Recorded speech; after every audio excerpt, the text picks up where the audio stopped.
在这个被无休止的通知声、KPI 考核以及绩效评估填满的时代，深夜办公大楼的灯光似乎比星空更加恒久。每一位在北上广深奋斗的年轻人，或许都曾在那拥挤不堪的最后一班地铁里，感受到一种难以言喻的窒息感。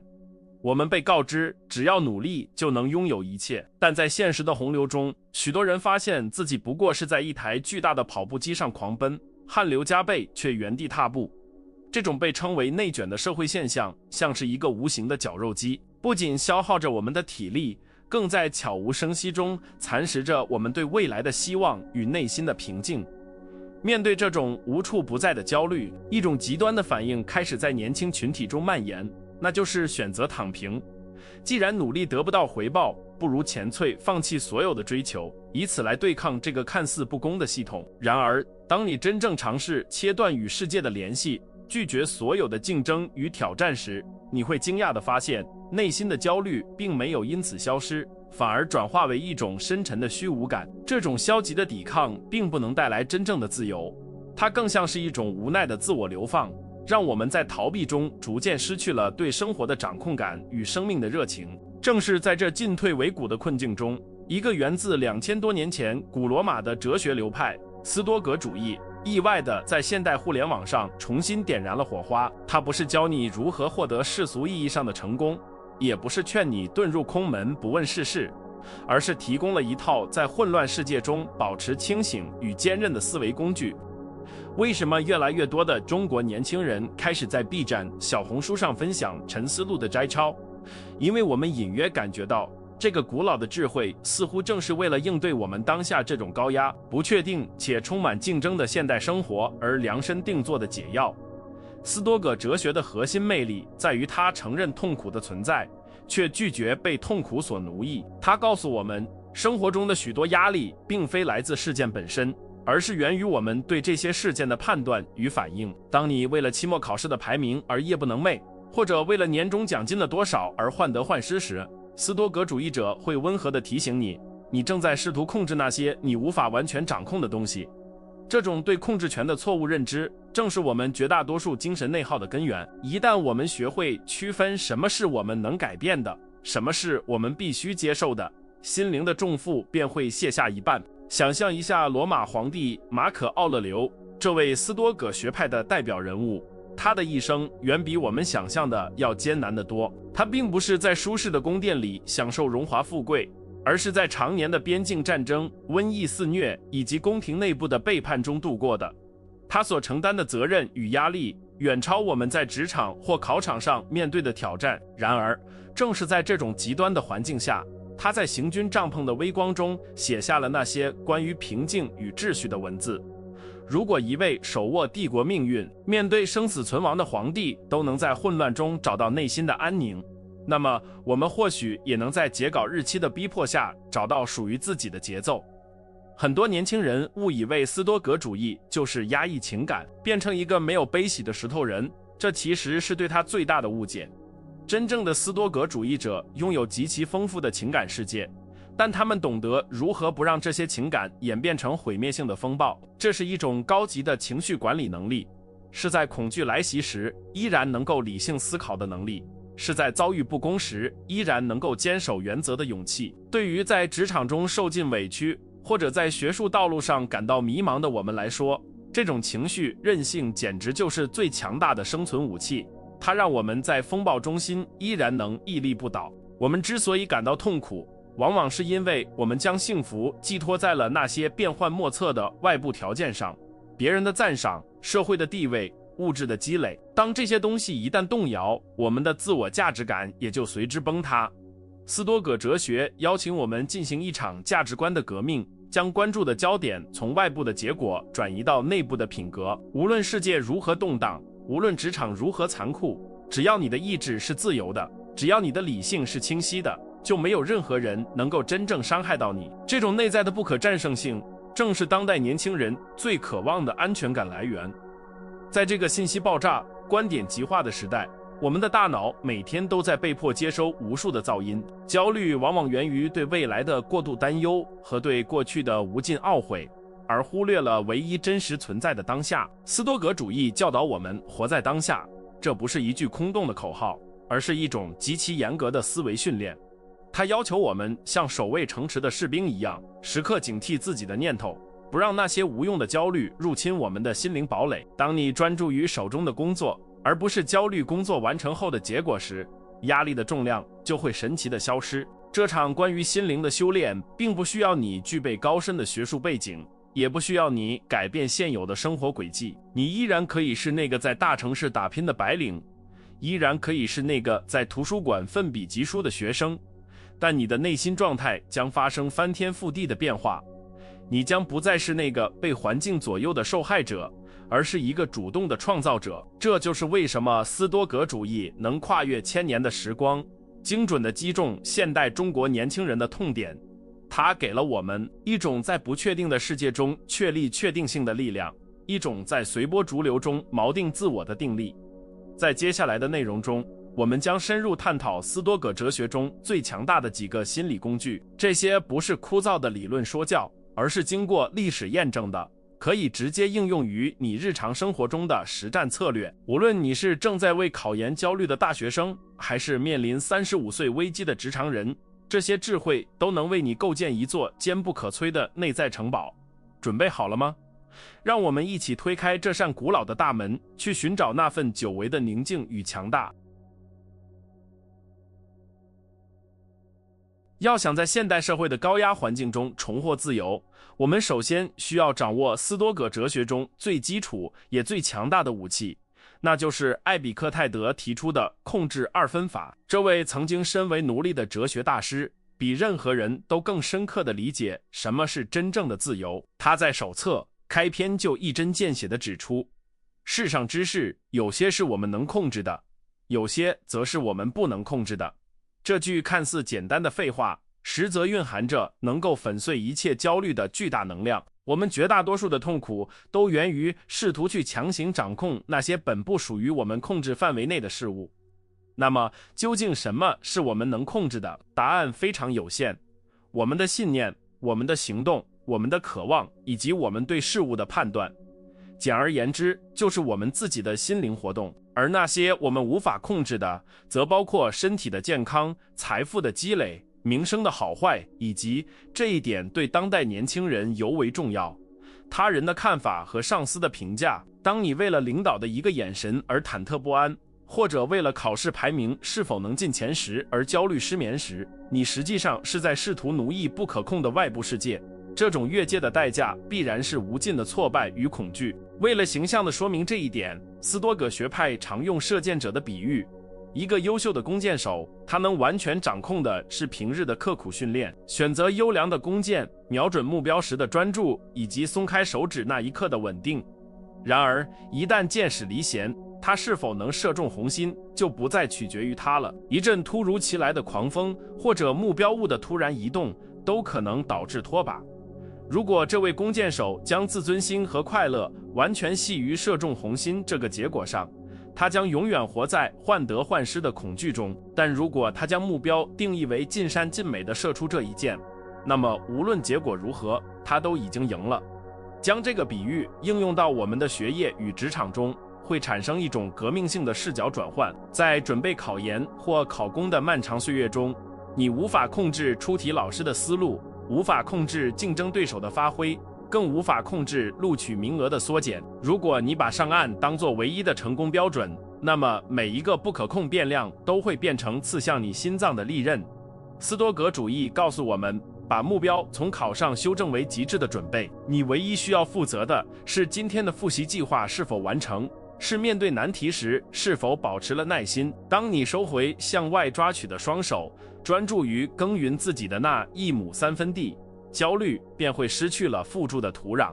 这并不是一种 AQ 式的自我安慰，而是一种极致的理性与务实，区分可控与不可控，能让我们将宝贵的精力像激光一样聚焦在行动上，而不是耗散在无用的担忧中。在职场上，面对不合理的 KPI 或复杂的人际关系，与其抱怨环境的恶劣，不如专注于你能掌控的部分，你的专业技能、你的沟通策略以及你的职业道德。当你不再执着于他人的认可，而只求无愧于自己的理性判断时，你会发现自己反而展现出了一种令人敬畏的自信与从容。这种气场往往比唯唯诺诺更能赢得尊重。然而，仅仅区分控制权还不够，我们还需要面对第二个强大的敌人：我们对事件的错误解读。艾比克泰德曾说，人不是被事物本身所困扰，而是被他们对事物的看法所困扰。这句话是现代认知行为疗法的鼻祖，也是斯多葛心理学的基石。我们习惯于将发生的事情贴上好或坏的标签，比如失业是灾难，落榜是耻辱。但斯多葛主义者会告诉你，事件本身是中性的、客观存在的。真正让你感到痛苦的是你附加在事件上的那个灾难或耻辱的判断。试着运用这种剥离法来审视你生活中的挫折。假设你在项目汇报中被老板严厉批评了，这是一个客观事实，但紧接住你的大脑可能会编造一个故事。老板讨厌我，我的职业生涯完了，我是个失败者。这个故事才是让你崩溃的元凶。如果你能运用斯多葛的理性将事实与判断剥离，你会看到老板的声音很大，事实，老板指出了 PPT 的错误事实。至于我是失败者，那是你主观添加的诠释。只要你不认同这个诠释，外界的批评就只能停留在你的耳边，而无法穿透你的内心。这种对认知的重构能力被马可·奥勒留称为理性的统治能力。他时常在日记中练习将宏大的事物还原为它们的本质，比如将昂贵的紫袍看作是染了贝壳血的羊毛，将佳肴看作是死去的鱼或猪。同样，我们也可以将让人恐惧的面试失败还原为一次双方需求不匹配的对话，以及一个寻找更适合机会的契机。当我们剥去了社会赋予这些事件的恐怖外衣，直视它们裸露的本质时，恐惧就会烟消云散。我们不再是情绪的奴隶，而是自己心灵帝国的守门人。掌握这种认知重构的技术，需要我们在日常生活中进行刻意的练习。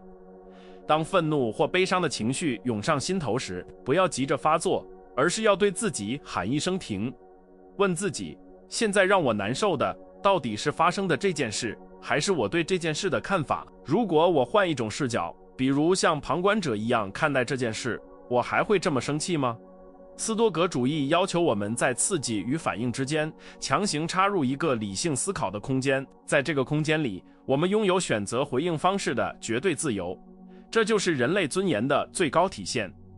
在竞争激烈的校园和职场，我们常常会遭遇他人的无理或恶意。斯多葛哲学提供了一种独特的防御机制，将他人的恶行视为他们自身的无知或疾病。如果有人对你大吼大叫，那是因为他缺乏自我控制的能力，是他灵魂生病的表现。就像你不会对一个发烧说胡话的病人生气一样，你也不必对一个被愤怒冲昏头脑的人动怒。这种视角并非傲慢，而是一种基于理性的悲悯，它能让你迅速从受害者的角色中抽离出来，保持情绪的平稳与超然。通过练习控制二分法和认知重构，我们开始在内心建立起一道防火墙。这道墙并不是要隔绝世界，而是要过滤掉那些有毒的焦虑与干扰。我们依然在努力工作，依然在追求卓越，但我们的动机已经发生了根本的改变。我们不再是为了恐惧而奔跑，而是为了实践自己的德行而行动。我们开始理解，真正的成功不在于征服世界，而在于征服自己对世界的非理性反应。这是一种深沉的内在转变，它让我们在风雨飘摇的环境中依然能够保持航向的稳定。但是，生活中的挑战往往不仅仅是日常的压力和人际摩擦，还有那些突如其来的巨大变故和深深的恐惧，比如对贫穷的恐惧，对未来的迷茫，甚至是对死亡的焦虑。接下来，我们将进入斯多葛哲学的深水区，探讨如何运用更为硬核的心理技术、消极想象和主动受苦，来主动迎击那些潜伏在黑暗中的恐惧巨兽。这将是一场从防御转向进攻的思维升级，让我们不再被动等待命运的审判，而是主动去拥抱命运的不确定性。在进入下一个阶段之前，请你先在心中默念艾比克泰德的教诲：对于不可控之事，要学会轻视；对于可控之事，要全力以赴。这不仅仅是一句格言，它是我们在这个内卷时代生存下去的最高法则。当你下次面对如山的压力和复杂的挑战时，先做这个简单的分类，你会发现，原来压在心头的千钧重担瞬间轻了一半。这就是哲学的力量，它不改变世界，却能彻底改变你眼中的世界。现在，我们已经装备了分辨可控与不可控的盾牌，以及重构认知的透镜。但斯多葛主义的武库中还有更为锋利的兵器。你是否敢于直面你最深层的恐惧？你是否敢于在脑海中预演失去一切的场景？在接下来的章节中，我们将学习如何通过预演灾难来获得对生活的感激，以及如何通过自愿的不适来锻造钢铁般的意志。这将是将斯多葛智慧转化为肌肉记忆的关键一步。在现代社会的语境中，我们从小就被灌输积极思考的重要性。我们被教导要对住镜子说我是最棒的，要相信吸引力法则，仿佛只要我们闭上眼睛祈祷，坏事就不会发生。然而，斯多葛哲学却提出了一个截然相反，甚至听起来有些耸人听闻的建议。我们不仅要预料坏事的发生，更要在脑海中生动地预演最糟糕的场景。这就是著名的预演灾难。这听起来像是焦虑症患者的噩梦，但对于真正的斯多葛主义者来说，这却是治疗焦虑最有效的疫苗。为什么要主动去想象灾难？塞内卡曾一针见血地指出，命运的打击对于那些毫无准备的人来说最为沉重，但对于那些预见到它的人来说，力量就减弱了。当我们对未来充满盲目的乐观时，任何一点微小的挫折都会让我们措手不及，产生巨大的心理落差。而当我们提前在心中模拟了最坏的情况，我们就不再是被命运偷袭的受害者，我们剥夺了意外事件带来的震惊感。这种震惊感往往比事件本身更能摧毁一个人的意志。让我们把这个工具应用到当下最让年轻人恐惧的场景：失业或考研失败。试着在一个安静的午后闭上眼睛，不仅仅是担忧，而是具体的想象那一天真的来临了。想象你收到了那封解聘邮件，或是查分系统上显示的刺眼红色。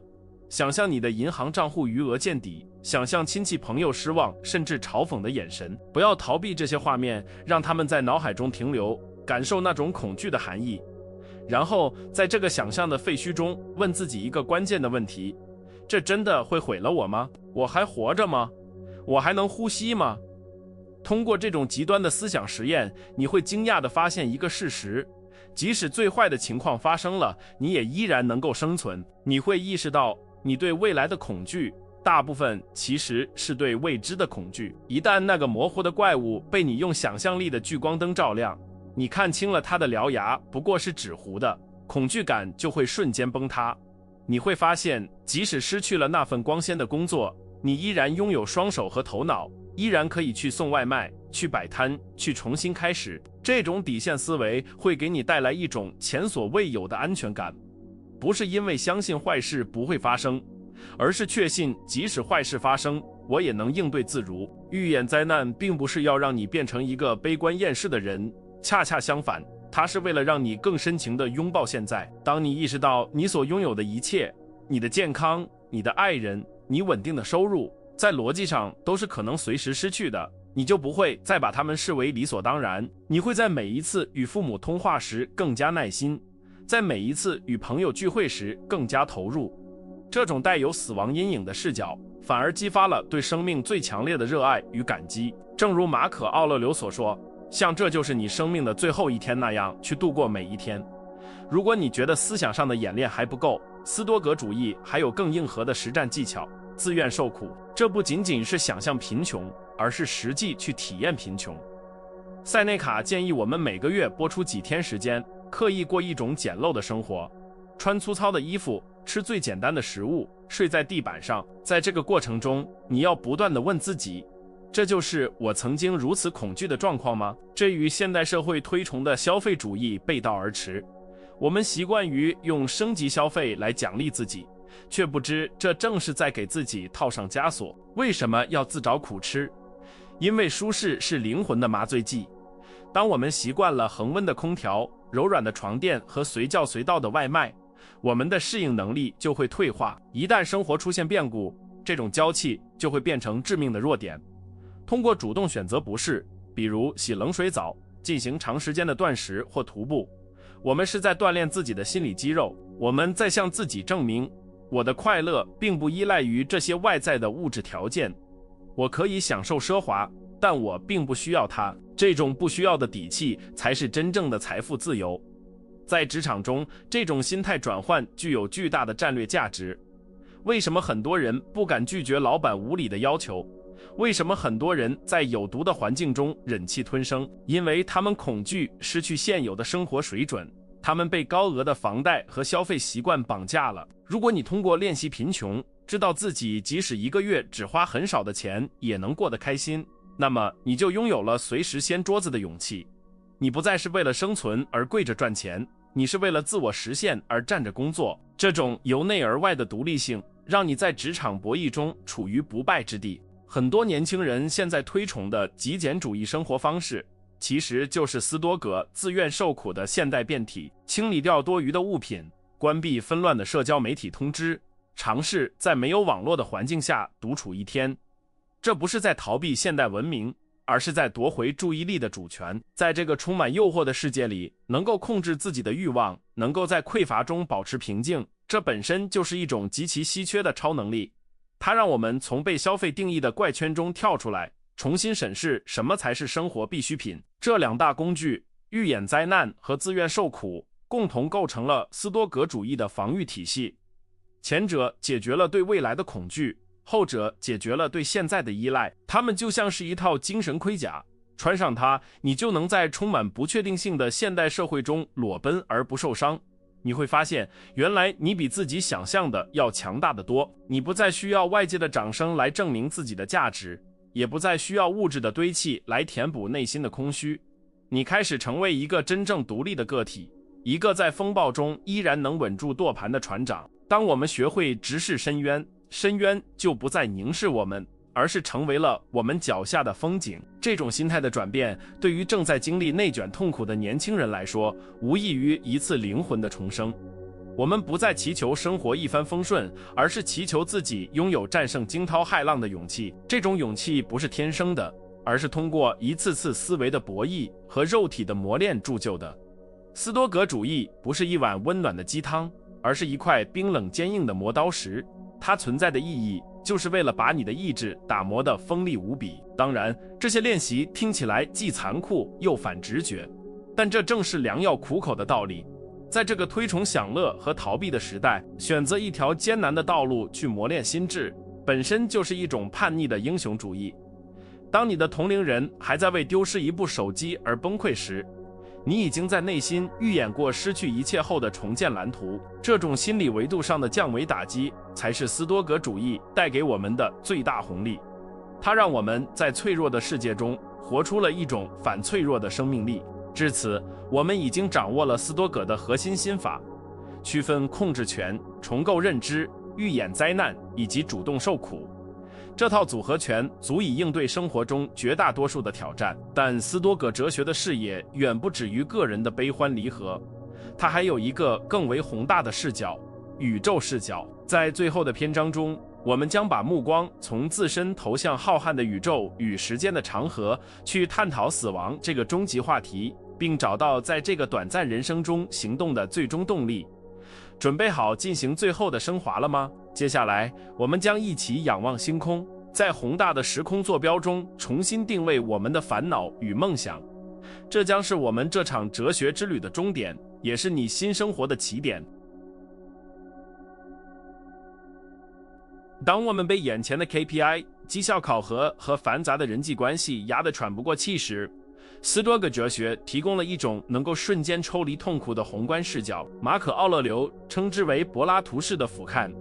想象一下，你的意识飘离了躯体，越过办公室的天花板，升入高空，俯瞰这座繁忙的城市。你看见那些在早晚高峰拥堵的车流，看见那些为了一点蝇头小利而争得面红耳赤的人群。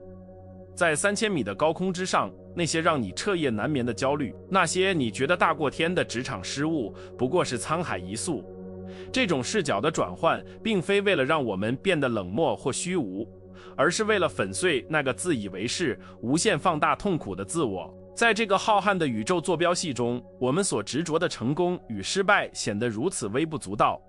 你为了某次考试的排名而痛不欲生，或者为了没能升职加薪而愤愤不平，但若将时间拉长到千年、万年的尺度，这一切又算得了什么？正如马可·奥勒留所感叹的那样，亚历山大帝和他的马夫死后都去了同一个地方。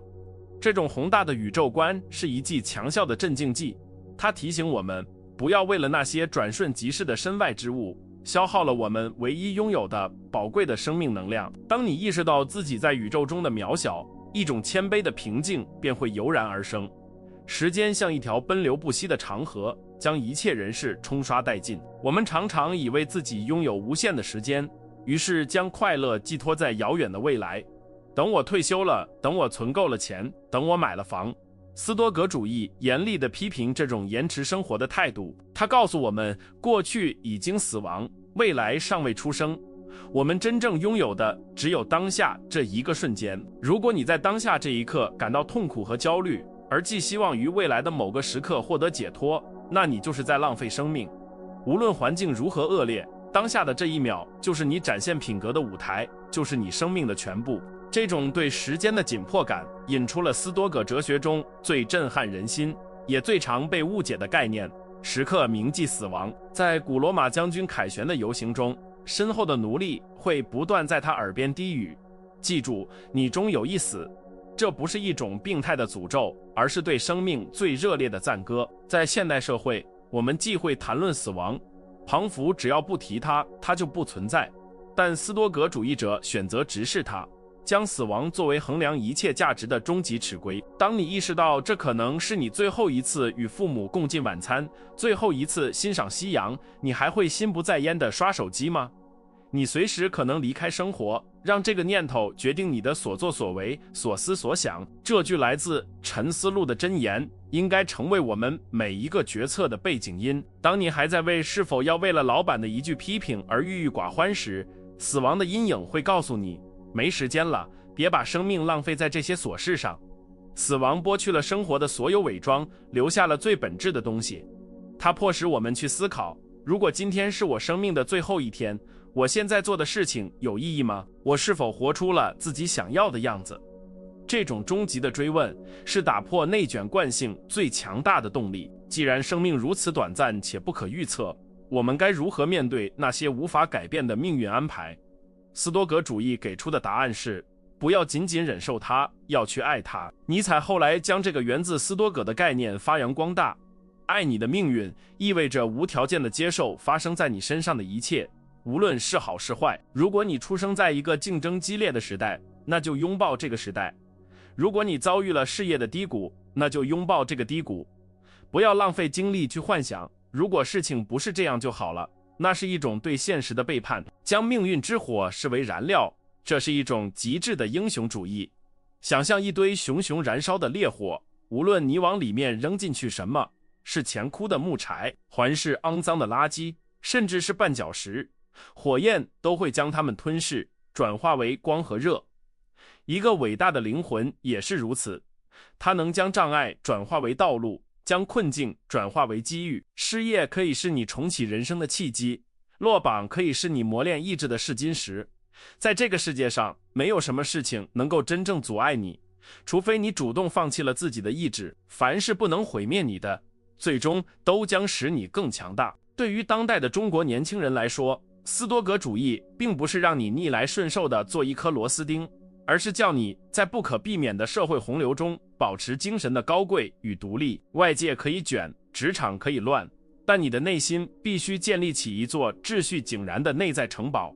这座城堡的钥匙只掌握在你手中，任何人都无法强行闯入。在那里，你不是谁的员工，不是谁的子女，甚至不是谁的伴侣，你只是一个拥有理性与自由意志的灵魂。这份内在的自由是任何996工作制都无法剥夺的。这条哲学之路注定是孤独的，但它也是通往真正幸福的唯一路径。当周围的人都在为房价焦虑，为股市恐慌，为流言蜚语抓狂时，你却能像暴风雨中的灯塔一样屹立不倒。你的平静本身就是一种力量，它不仅能治愈你自己，还能感染你身边的人。你开始不再向外索求认可，因为你已经在内心完成了自我加冕。这种由内而外的充实感，比任何消费品带来的快感都要持久和深刻。你终于明白，幸福不在于拥有了什么，而在于不再需要什么。我们探讨了区分控制权的智慧，学习了认知重构的技巧，练习了负面想象的勇气，最后升华到了向死而生的境界。这些不是束之高阁的学术理论，而是需要你每天去践行的生活方式。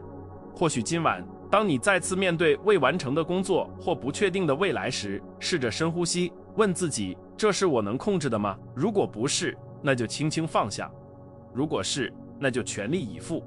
然后抬头看看窗外的星空，提醒自己生命的短暂与浩瀚。不要等待完美的时机开始修炼，那个时机永远不会到来。就在此时，就在此地，在拥挤的地铁里，在嘈杂的办公室里，开始你的斯多葛练习。即使你跌倒了，即使你情绪失控了，也没关系，重新站起来，回到理性的轨道上。斯多葛主义不是关于完美，而是关于进步。只要今天的你比昨天的你多了一份从容，多了一分对命运的接纳，你就已经走在了通往自由的大道上。这是一场属于勇敢者的游戏。在这个充满噪音的世界里，保持清醒是一种反叛；在这个充满焦虑的时代里，保持平静是一种超能力。斯多葛哲学这把古老的火炬已经传递到了你的手中。它不承诺给你财富，不承诺给你地位，它只承诺给你一样东西，一个不可战胜的灵魂。去吧，去拥抱你的生活，去爱你的命运，去成为那个在风暴中依然微笑的人。记住，痛苦是不可避免的，但受苦是可选的。当你觉得撑不下去的时候，翻开沉思录，或者哪怕只是闭上眼睛默念一句：这一切都会过去，而我的理性永存。你会发现，那股支撑过马可·奥勒留穿越战火与瘟疫的力量，此刻正流淌在你的血液里。你不需要去寻找避难所，因为你自己就是那座最坚固的堡垒。